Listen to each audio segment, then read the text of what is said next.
the #1 Costa Rica real estate and investment podcast, bringing you experts from all over Costa Rica.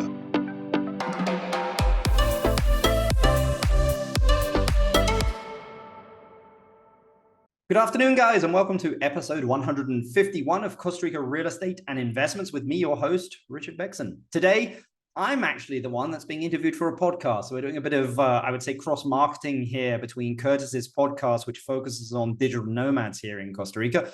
He actually interviews me for a bit of feedback and kind of my viewpoint on what's happening here in Costa Rica, and also the what's happening in the world of digital nomads as well. So I hope that's not too boring for you. I know that usually the guests that I bring on, I'm the one interviewing, but it's, I'm being interviewed a little bit here, but I don't think there's anything I'm about to say that you probably haven't heard before. So remember, you can reach out to me, info@investingcostarica.com. That's info@investingcostarica.com for any projects or anything you're looking to do here in Costa Rica, investing, developing, purchasing a vacation rental, building a villa, or relocating. We're more than happy to help you. Again, info@investingcostarica.com. But let's get straight into the podcast.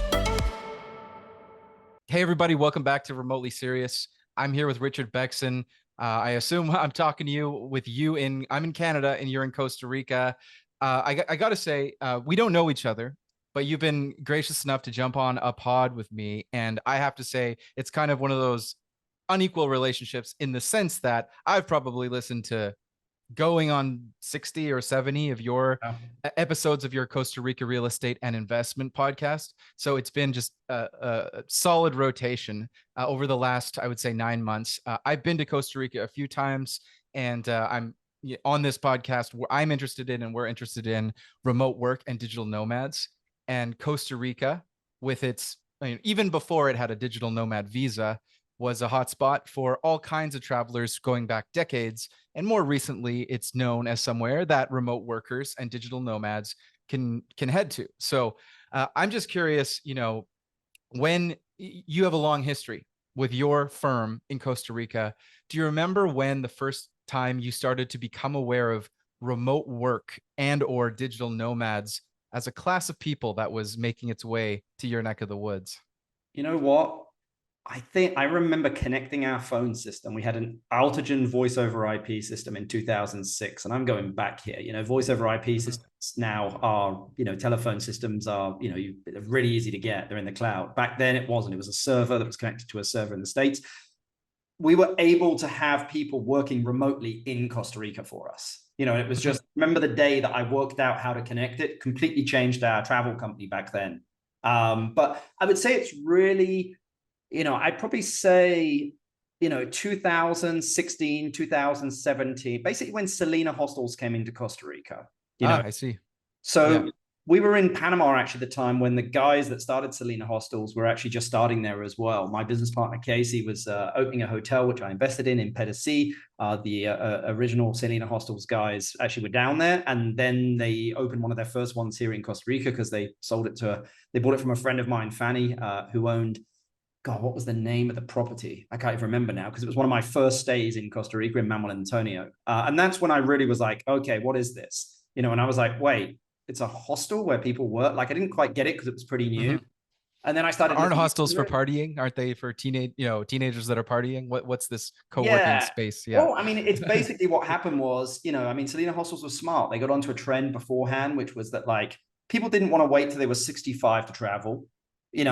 They wanted to also they didn't want to take a gap year and not have any income. They kind of wanted to work. They wanted to travel. They wanted to have fun, and it kind of put all this stuff into a cocktail mixer and then shook it up. And then kind of Selena Hostels was kind of the first one that I was really aware of. I'm sure there were other ones out there that really, I would say here in Costa Rica, kind of started to do it on a I would say, mass level. Yeah, I've stayed in Selena hostels, I believe, in Nosara and in Monteverde.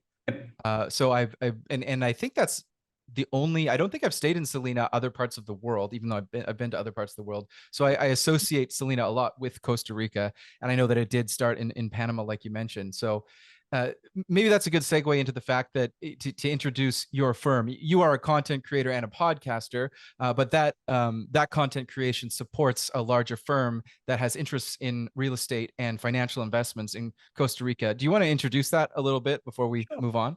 Well, I mean, I come from really a hospitality background. I sold last year. I used to own Costa Rica's largest luxury travel company, or Central America's largest luxury travel company, which is the Namu Travel Group. We managed about 25,000 people a year here in Costa Rica, very luxurious. So, it's how I got my start, because really here, real estate and investments follows hospitality, so, and when I say hospitality, I mean travel and tourism. So I was in that world, helping hoteliers and others basically make investments in Costa Rica. But really, I was the chief operating officer.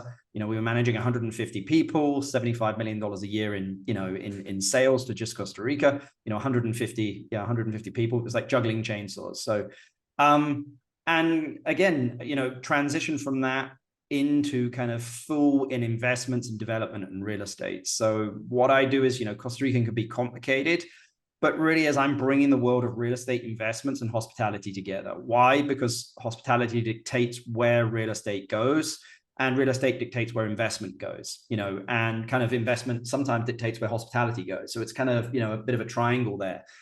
So I'm constantly looking at that data, analyzing tourism data, analyzing real estate data, analyzing vacation rental data, looking at values based on return, and just kind of really trying to find the diamonds. And then I run an investment fund, as well as people hire us to help them invest. And yeah, so we have properties all over Costa Rica.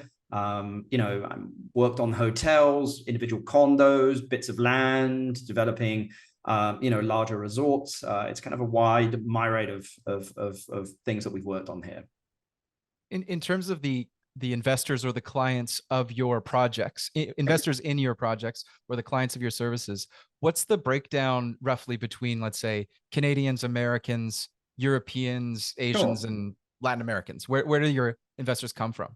Mainly, I would say North America and Europe. If I would have to say, I'd probably say 60% the US, 30% Canadian, and then 10% from Europe. I don't really get huge amounts outside of that. Every so often I get an Australian here or there. But really, I'm going to say, and Europe, I'm talking more like Switzerland, and it's usually old money that I get from Europe.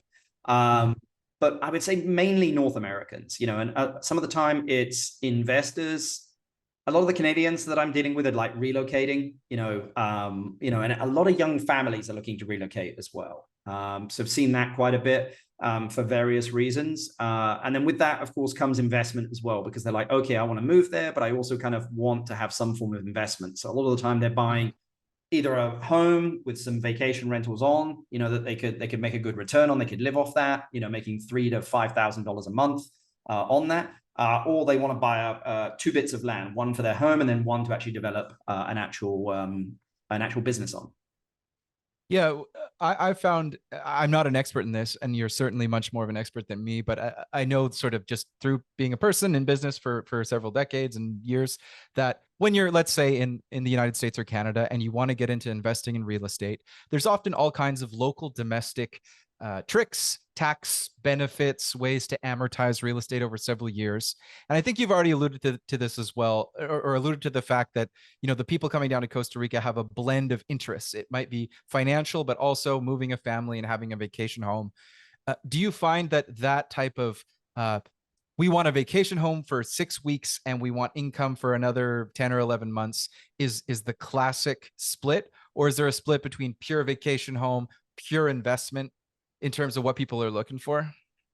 Man, it's all over the map. Yeah. I mean, we deal with so much stuff. I mean, I love dealing with the people that are looking for kind of a vacation rental property here, that kind of blends lifestyle and investment, because it's kind of fun. When it's investment, it's ones and zeros. It's, I would say, not as fun as dealing with someone where you have to get to know their goals, who they are, what people they want to be around, what's important to them, the life that they're living, but also what the life that they want to leave at, to live at some point. What stuff would you like to be doing, and making sure that the now and the future can kind of be encompassed in a certain area, and that they're kind of around their tribe. And then from there is just making sure that they have a clear plan for, making returns annually. And we provide them a financial model with comparables of what that could look like.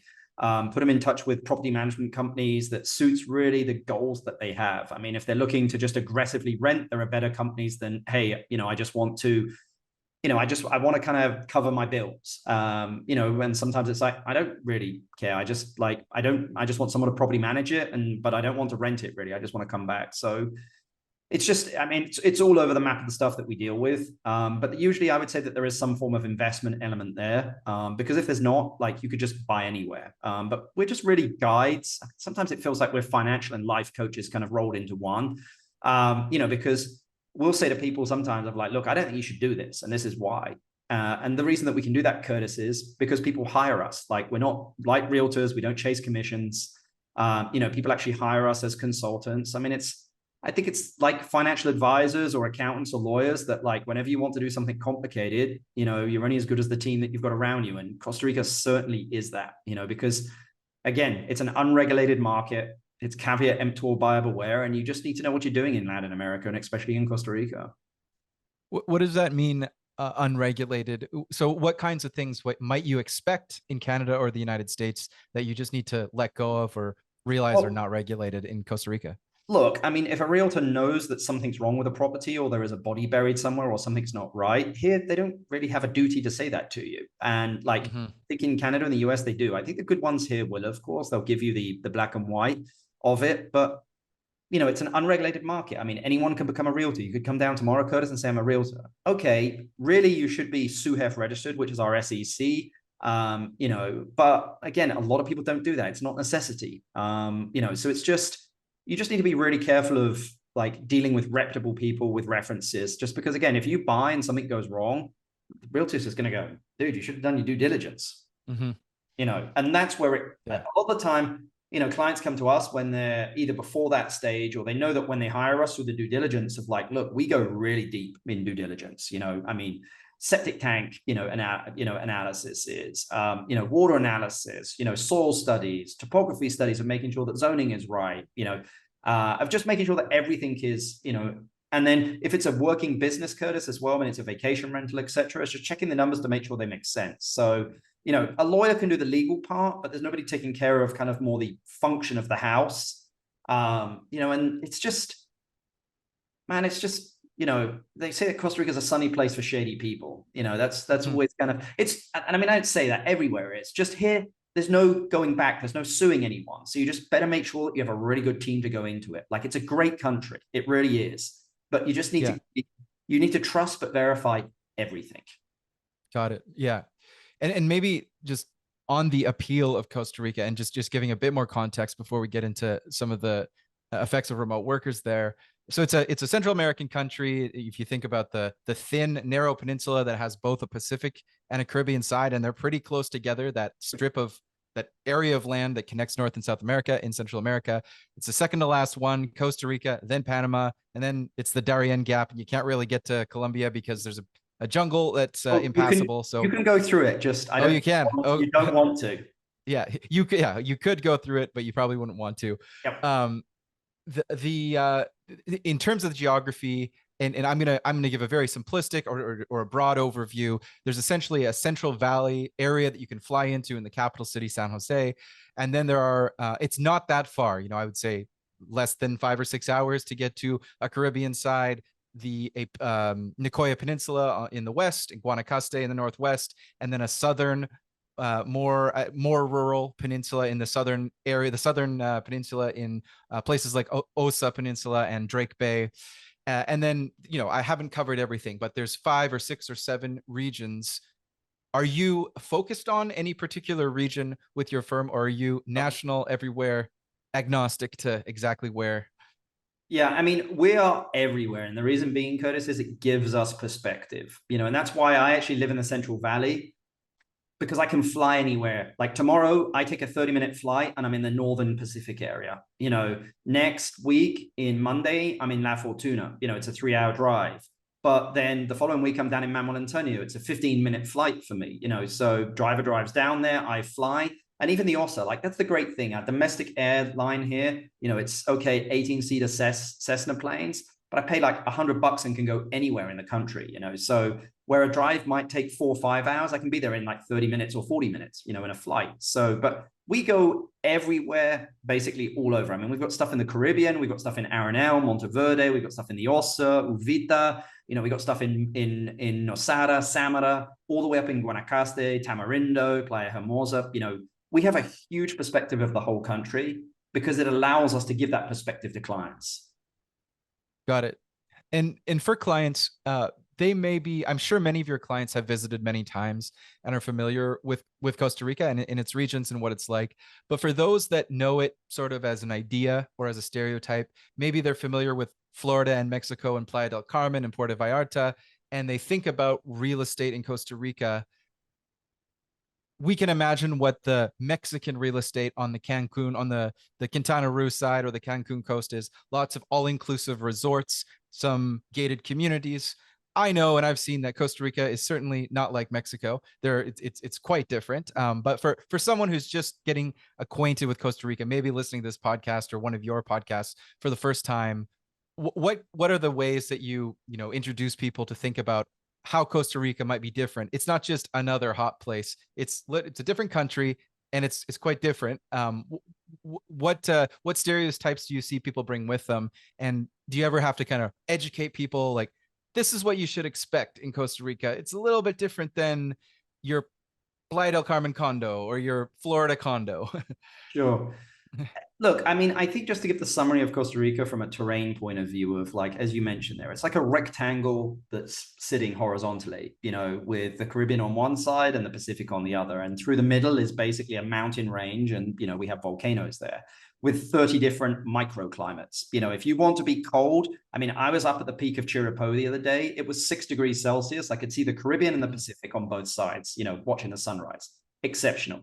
So if you want cold, I mean, we can get down to 32 degrees Fahrenheit, 0 degrees Celsius here at altitude. But if you want hot and humid, or you want hot and dry, like, we have all these microclimates, here. But the further south you get, the more jungly the country gets. This country has 6% of the world's biodiversity. About 40% of the country is national parks and reserves. Okay. So there's a huge focus on here on, sustainability, ecotourism. And the people here, it constantly is voted one of the happiest countries in the world. 99% of our electricity is basically renewable here. The cost of living is probably about the same as North America or Canada. But again, I say that we pay for the freedom that we have. I say that we pay for the weather that we have. And, all of our food comes from here in Costa Rica. We don't really import much apart from, gas, petrol. The reason being is because Costa Rica will not allow drilling because of, its focus on sustainability, wildlife preservation, and its biodiversity. So that just gives you an idea. Costa Rica has never, really suffered. And I'll say that. And I mean, I'll probably get beaten up for that. But had a civil war, 46 to 48, 2,000 people died, and that's it. I'm simplifying stuff here, but the country has been peaceful. It's one of the top democracies in the world. People are like, wow, it just seems so there's not these two parties. I'm like, there are 25 presidential candidates in the last election for the one guy. Wow. So usually the best guy usually wins. The problem is they never have a majority, so nothing really ever gets done, which is the beauty of the country. It's just slow and steady. It's organic. This country made a variety of decisions over the years. And this wasn't planned out. If anyone says it was planned out, they're lying to you, man. Because people here are just relaxed. It's chilled. There is no long-term plan. The long-term plan is protect the environment, and don't let people build huge towers on the beach here. And if they're going to build all inclusives, that's the area. The Northern Pacific area is where it is. But it's so difficult and expensive to do now that unless you're a Ritz-Carlton or, Six Senses, financially, it doesn't make sense to bring in, a mid-level Barcelo, Occidental, level hotel. I mean, they're there because they were built years back, but this country is just it's expensive now, which I'm sure that you've seen, Curtis. Mm-hmm. Yeah. It is quite striking to walk through the thickets on the way through the trail to the beach at Nosara, look north, look south along a beautiful beach, and not even see a single tower for miles and miles, kilometers and kilometers. anywhere, which you wouldn't get on most parts of the Mexican coasts, which are the closest analog that I've been to. I've noticed that you tend to ask a question. I'm actually curious about this. You ask your guests quite often, regularly, almost at the end of the episode. And I definitely encourage people to listen to these episodes because I'm addicted to them and I think they're very informative. But you ask your guests, who are often experts in law, real estate, civil engineering, sales. They're all kinds of experts from all around Costa Rica, and you ask them, if you had 500 grand to invest anywhere in Costa Rica, what would you do? And then they give you an answer, and the answer is very quite a bit. After asking that question, what I imagine what could be now hundreds of times, do you see any trends? Are there themes that emerge from getting that data again and again and again from the people that know best? Yeah, I mean, I think that the one that I get most is I'm going to buy a piece of land that's just set back a little bit from the beach, that's somewhat affordable, 50 to 100,000, and then put like, units on it to rent either short term or long term. I mean, Yeah. we don't really have tiny housing here in Costa Rica. I mean, I would do a lot probably with tiny homes on it, around a large social area and a pool, because again, the short term, I mean, we don't spend much time inside here. When we're Yeah. We've got 19 home builds on at the moment that we've helped a client go from finding land to building, and we're in the design process. And I'm like, you don't need a house that big. Like, your social area doesn't, like, your inside and outside needs to blend and flow, because we spend most of our time outside, and make sure it's covered, because the sun here is strong, but also as we get heavy rains in the afternoons sometimes, which I love because it brings the temperature down. But there's definitely a trend, coastal areas for sure, just because the numbers don't usually work here in the city. Here in the city, you get, anywhere from 4 to 6% returns, at the beach, long term, maybe 8 to 12, and short term, you could do 15 to 20% returns depending on what it is. But there is a tendency to move towards, I would say, short-term vacation rentals, multiple units on an individual lot. Yeah, that's very, very specific. And I think it, for the North American or probably many European listeners, the starting point, the entry point to get into a project and start doing something that will have an ROI, or very, very likely will have an ROI. I guess no guarantees, but should have an ROI, is quite low relative to, I'm in Western Canada right now. A lot of people listening are in Canada, the United States, and Europe, and you want to buy a house. I'm looking out here. I can see outside my window. This is an audio podcast, so no one can see what I'm pointing at. But a regular house here is 1.4 million Canadian dollars for a house that was built 50 years ago. So it is quite striking that a little piece of paradise is the entry point to get started, whether it's land or something else. A condo or a detached house is I don't want to say shockingly cheap, because I think it makes sense. It's not necessarily, it's not New York, so that makes sense. But it still seems like there's a lot of opportunity that I think most people would be probably shocked to see what they could do to get started on. You can get a 1-bedroom, like, kind of somewhat nice place here, condo. I mean, there's stuff at $120,000, that's already done. But like, if you want to buy a piece of land for 30, 40,000, and you don't care that it has like a ocean view, once you start getting to ocean views, you get premium. But if you have it set back like 5-10 minutes away, and like, you could get a very nice prefab unit, 1-bedroom prefab unit for like $50,000, and it comes with everything inside it, on your land. You all in, you could probably be in for about $110,000, as a start. Wow. Yeah. So getting to digital nomads and remote workers, I guess another question that you asked, maybe not as much as the 500K big question, but you do ask people lately, how has the market been going? We see in other parts of the world that there is a recession. I'm not the economist in the newspapers or whatever, but there is a recession in jobs. There was a boom time for the kind of tech workers that can become digital nomads and remote workers, the kind of knowledge workers, coming into the pandemic, and then with the acceleration of remote work from the pandemic, and the acceleration of a lot of different companies hiring, mega hiring, whether it's the big tech companies in the United States or other companies, that was going on. And then sometime in 2022, there were more layoffs around. And I'm speaking about a very specific niche. I know this isn't the whole market. There's retired people coming to Costa Rica. There's students coming to Costa Rica. So I don't want to make it sound like I think that this niche is the whole world. But I am curious if you have seen waves come and go around, whether it's are the Salinas are packed and then they seem a little bit half full, or how has the migration of this class of workers, remote workers or digital nomads, if you will, what's the vibe around how many of them there are, whether it's increasing, flattening out, and how are they affecting real estate and just society and the economics of places in Costa Rica? Are they a force, or are they just, I guess maybe one more question is, do they even matter compared to the tourists? No, We think we think that they're this trend, but they might be still a very fractional percentage of what's affecting and moving the needle. Look, I don't know. I don't have the stats to answer that question really, Curtis. But Yeah. I think from moving the needle, I know a lot of hoteliers, a lot of developers here in Costa Rica. I think we're seeing a return to normality of what it was. The tide has risen, but it's now returning to a pre-COVID seasonality, should I say. The numbers are higher. Again, the tide has risen. There are definitely more digital nomads here, Curtis, than there were prior to COVID, of course. I think it's a trend that's here to stay, just because I look at my own business of like none of us, maybe we come together once a week, once every couple of weeks. This Friday we're going up to the mountains, but like people want to work from home, man. I think any smart company is going to allow people to do that, and they are allowing to do it. I mean, like any young person looking for a job at the moment is probably like, look, I want to work from home, or I want to be able to, I want to be able to become a digital nomad. It's a huge benefit to especially young people. So I don't think it's a trend that's stopping here in Costa Rica. Again, I mean, Selena Hostel seems to be doing well. Maybe their share price not doing as good as they'd like it to do, but they seem to be doing well. Hoteliers, May was a little softer.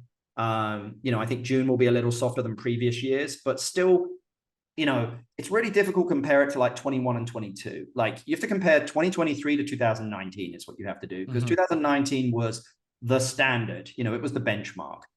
21, 22 was everyone was drunk and on drugs, dude. I mean, it was just crazy. Money was floating around. The US printed 23% of all money in circulation. It's nuts, as you mentioned there with tech jobs, they're just throwing money around. Now reality is set in, and everyone looks down and they've got a big belly and like, wow, I got a better, suck in the belt and, basically get fit. And I think that's what's happening at the moment. So I think we're definitely seeing probably a bit of a decline, Curtis, on like digital nomads. I don't have data to back that up. But tourism numbers, January, February, March, April, were records for this country. May looks like it'll probably be a record as well. But I think definitely the luxury end of the market is doing very well. I mean, what I see, Curtis, is more executive style digital nomads than young digital nomads. A lot of people coming here, moving with families, but a lot of the people that moved here with families are still here. Like they're staying here the long term. So I don't know whether you consider that a digital nomad, because like they came as digital nomads and now they're staying. Yeah. Yeah, they may simply be expats, remote workers, and the stereotype of digital nomad doesn't apply to them anymore. One thing, Curtis, sorry to interrupt. No, go for it. People have said is like, I can't believe how good the fiber optic internet is in Costa Rica. Like I was on the call the other day with a guy in California, and he was having internet problems. And I was like, is it me or is it you? And he was like, no, it's me. This is really weird. And I'm like, yeah, we don't really have, internet problems, which is not, it's like, great. I mean, I have 300 meg up and 300 meg down, and I pay like $65 a month for it. Yeah. That's just competitive or better than up north.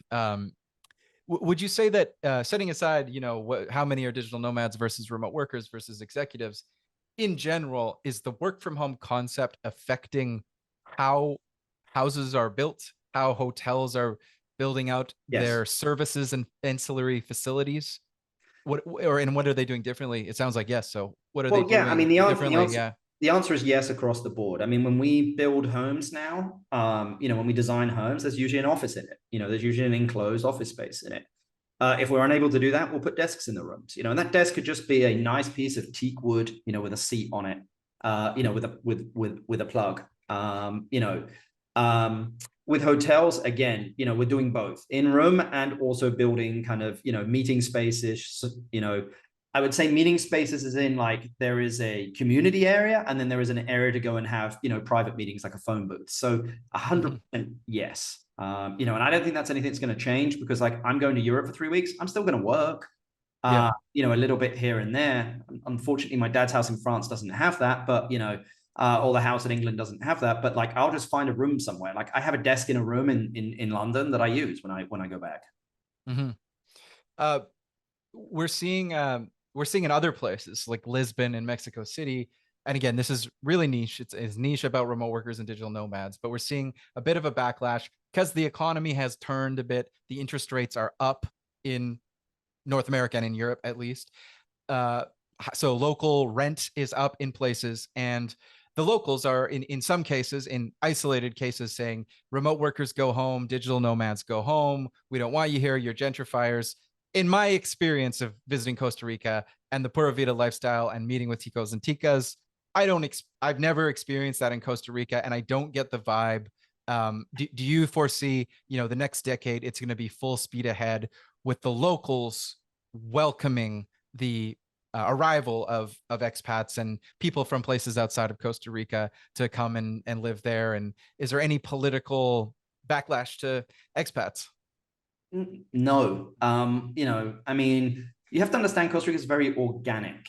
So, and it's very family orientated, which means that like we don't see these huge ups and downs. And I mean that in construction and tons of digital nomads coming. And like Costa Rica just has a way, and I don't know how, of just organically allowing things to happen, allowing the amount of digital nomads to come here. Because again, there's just not like to build something anywhere close to the beach, it's very difficult because the first 200 meters concession, then back from that, of like, it's not impossible, but it gets a little bit more difficult. But then if you go back a kilometer back, land like gets really cheap. Like there's still, this country has tons of land. We don't build up much, so like we don't really see a lot of that because again, prices are kind of the same in supermarkets all around Costa Rica. So it's not that in tourist, and it's a small country. It's not the size of Mexico, it's not the size of Portugal. We have 6 million people here. Locals love foreigners because it gives them jobs, it gives them work, and really is, again, Costa Ricans are just happy with what they've got, man, and being present. It's just great being here.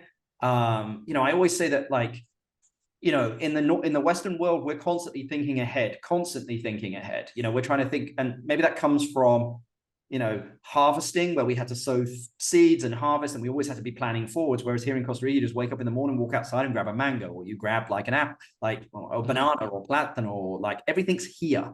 So it's just different, but no, not at all. I mean, Costa Ricans and ticos and ticas love foreigners, man. I mean, it's great to interact. A lot of people are well educated. They speak English here. They've started their businesses around them. It gets work. As long as, again, ticos have like money coming in, they can grab a beer. They're just happy being present, man.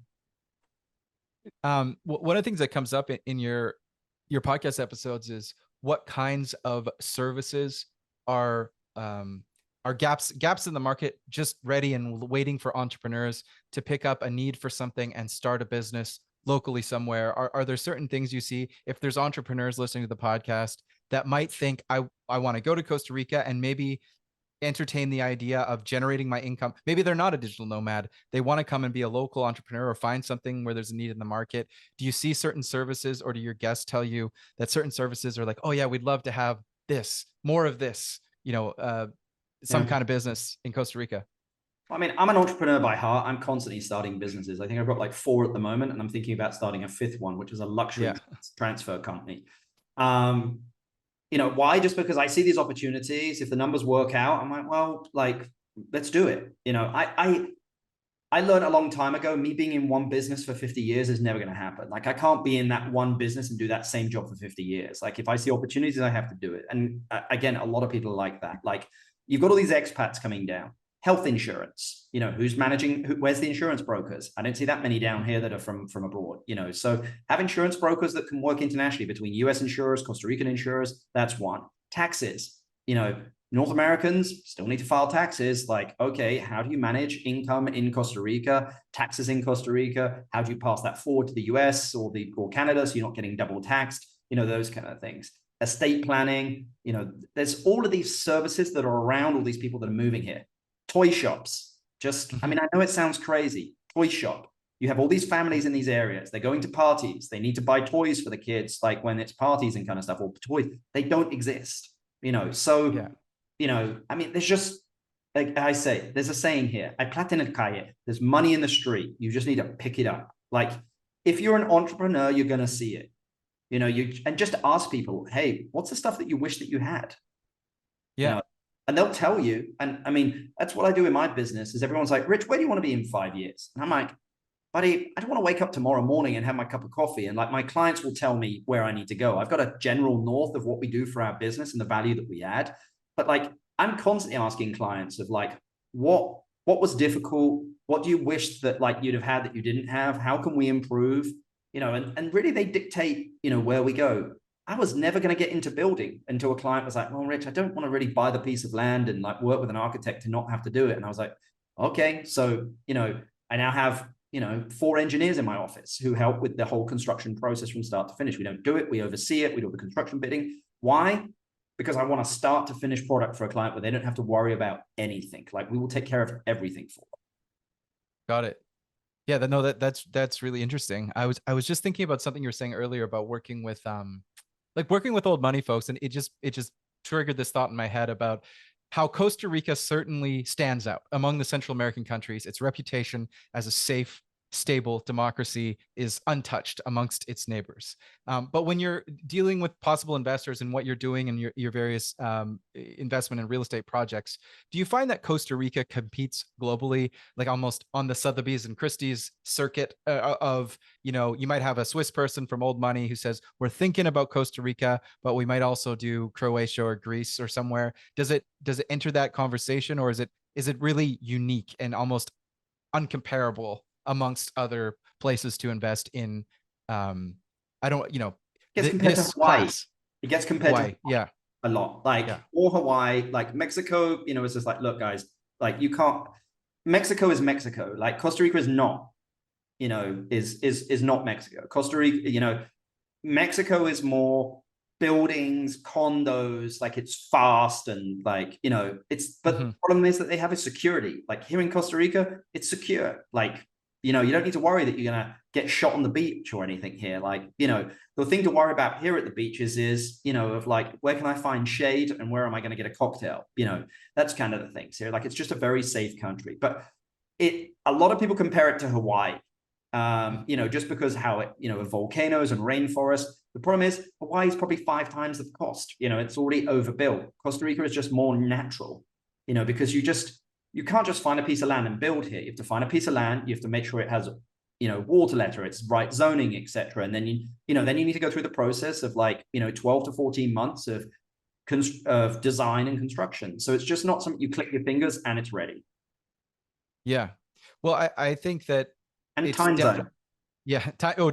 That's actually a great flights. point. Yeah. Flights the time well. zone is going to be, so time zone, I don't know, arbitrage, whatever you want to call it, alignment with all of the people that are in North America and are able or working with North American clients and companies and colleagues and are able to work remotely. And, as much as the world can be asynchronous and you can work across time zones, there's just still something about that being on the same time zone. And Costa Rica is right smack in the middle of being able to work with Hawaii, California, New York, Toronto, whatever, across Canada and the United States. It's aligned with all of that. But yeah, I think this is, whatever we call them, expats, remote workers, permanent immigrants, permanent residents, digital nomads. I have a feeling there's going to be more and more of them coming to Costa Rica to pursue a new life. So just curious, if people are listening and want to find more of your content on the internet and find out more about you, where should they go?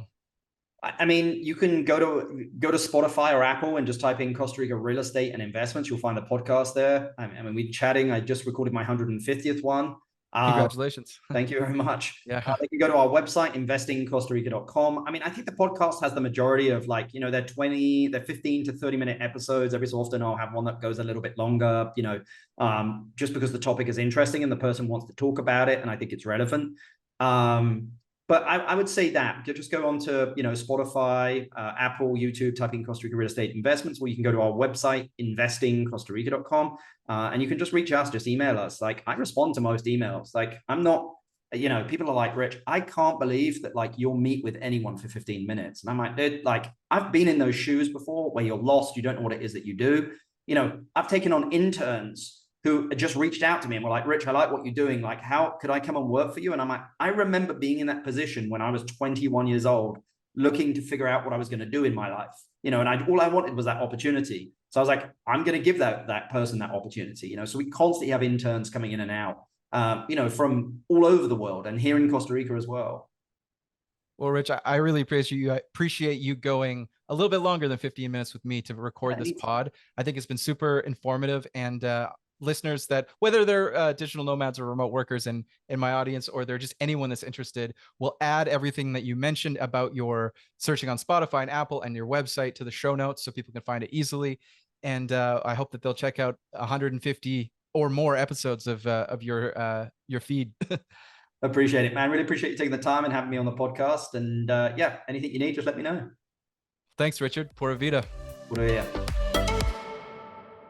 Hey guys, hope you enjoyed that podcast there with Curtis as we discuss kind of digital nomads and investing here in Costa Rica. As I said, it's not often I go on someone's podcast, but he asked me on it, and I'll always say yes. It's always nice to return the favor. So I hope that was informative. Remember, you can reach out to us, info@investingcostarica.com. That's info@investingcostarica.com. I'll not talk anymore, but until the next podcast, we'll see you soon. Bye. The #1 Costa Rica real estate and investment podcast, bringing you experts from all over Costa Rica.